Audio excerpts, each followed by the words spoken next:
Sports కోటాలో 3% reservation sports కోటాలో ఉంది. ఈ 3% రిజర్వేషన్ స్పోర్ట్స్ కోటాలో మొత్తం పోస్టుల సంఖ్య 421. అందులో ఈరోజు ఫిల్ చేసినవి 382 ఫిల్ చేశారు. మిగతావి క్వాలిఫికేషన్ లేక, అందులో పూర్తి చేయలేక అవి అలాగనే ఉన్నాయి, ఎక్కడ కూడా లేవు. ఒక్కటి మీరు గుర్తించాలి, ఇందులోని కొన్ని కోటాలు ఉంటాయి. అది మహిళా కోట అవ్వచ్చు, పిహెచ్ కోట అవ్వచ్చు, ఎస్సీ కోట అవ్వచ్చు, ఎస్టీ కోట అవ్వచ్చు, బీసీ కోట అవ్వచ్చు. ఇవటి అన్నిటితో పాటు ఇప్పుడు స్పోర్ట్స్ కోట.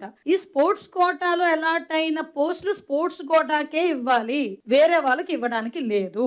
అది ఫస్ట్. దాన్ని బేస్ చేసుకుని 421 పోస్టులకి 382 పోస్టులు అన్నవి మనం అందులో ఫిల్ చేయడం జరిగింది. సో ఇందాక నిన్న మొన్న కొంతమంది బయటకు వచ్చి, ఇందాక అన్నానే బీకామ్ లోని కెమిస్ట్రీలు ఫిజిక్స్ చదువుకున్న వాళ్ళు చాలా మంది బయటకు వచ్చి చేతి పడుతుంది మాట్లాడుతూ ఉంటారు. వాళ్ళు వచ్చి ఆర్టీ యాక్ట్ లో మాట్లాడారు. మాట్లాడితే వాళ్ళు ఏమన్నారు, సర్టిఫికేట్ అనేది మీరు డొమైన్ లో పెట్టాలి. సో మేము ఈరోజు తప్పు చేయలేదు కాబట్టి మీరు అడిగిన క్వశ్చన్ కి మీకు మాత్రమే సమాధానం చెప్పకుండా పబ్లిక్ కి అందరికీ సమాధానం చెప్పాలి. కాబట్టి ఈ రోజు ఏదైతే సర్టిఫికేట్స్ బేస్ చేసుకుని వాళ్ళకి ఉద్యోగాలు వచ్చినాయో ఆ సర్టిఫికేట్స్ అన్ని కూడా పబ్లిక్ డొమైన్ లో పెట్టడం జరిగింది. వెరిఫై చేసుకోండి. ఈ రోజు పబ్లిక్ డొమైన్ లో పెట్టిన తర్వాత నిన్నో మొన్న నేను పేపర్, ఈ రోజు ఇప్పుడు పేపర్ లో చూస్తే నవ్వు వచ్చింది నాకు. అర్ధరాత్రి వరకు పనిచేయాల్సిన అవసరమే ఉంది అని మాట్లాడుతున్నారు. అరే మీరు అడిగారు, అడిగిన దానికి ఇమీడియట్ గా రెస్పాండ్ అవ్వాలి అనుకున్నాం కాబట్టి చెప్పాము. అంటే మీరు అడిగిన దానికి మేము ఇవ్వడం తప్ప దాన్ని కూడా వక్రీకరించి మాట్లాడుతున్నారంటే మీకు సమాధానం అవసరం లేదు, సమస్య అవసరం. మీకు సమాధానం చెప్పడానికి మేము సిద్ధంగా ఉన్నాము, సమస్య పరిష్కారానికి మేము సిద్ధంగా ఉన్నాము అని టోటల్ యంత్రాంగంతో పాటు ఈరోజు గవర్నమెంట్ కూడా ముందుకొచ్చి మేము మాట్లాడుతున్నాం.